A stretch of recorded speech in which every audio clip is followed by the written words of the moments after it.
Pap testi është një metodë thjesht për të zbuluar kancerin e qafës së mitrës dhe lezione parakanceroze.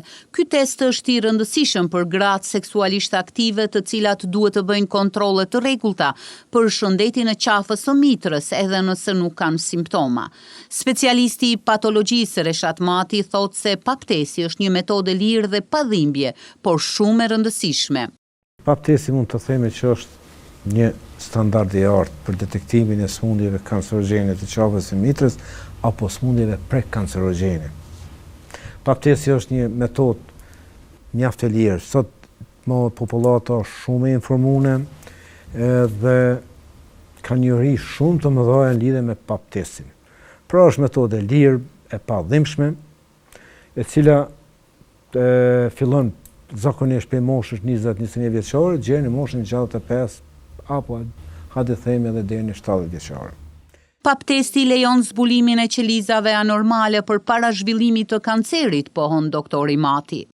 Pap testi detekton, që thash, smundjet prekancerogjene dhe ato kancerogjene.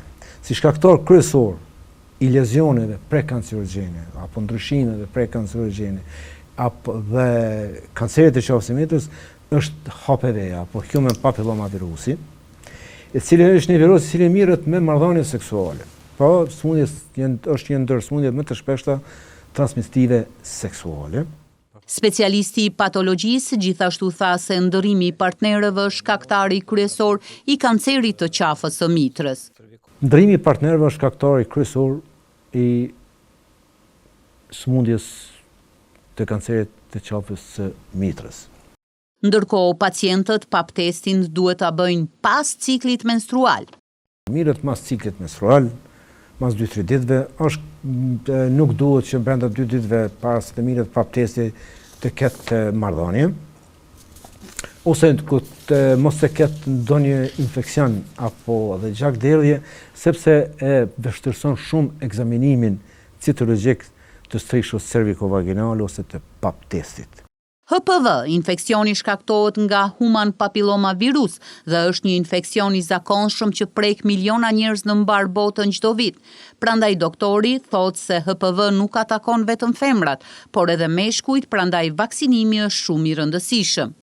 HPV-ja nuk e atakon vetëm gjinin femnore, por shkakton edhe karcinomën e penisit, karcinomën orale, karcinomën anale, të anusit.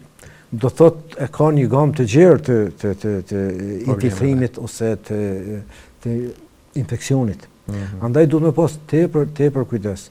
Kështu që vaksinimi i moshave, femrave edhe meshkujve ka një rëndësi shumë të madhe në preventiven e smundjeve maligne të qafës së mitrës dhe të organeve tjera, faktikisht të cilat i ekspozohen HPV infeksionit.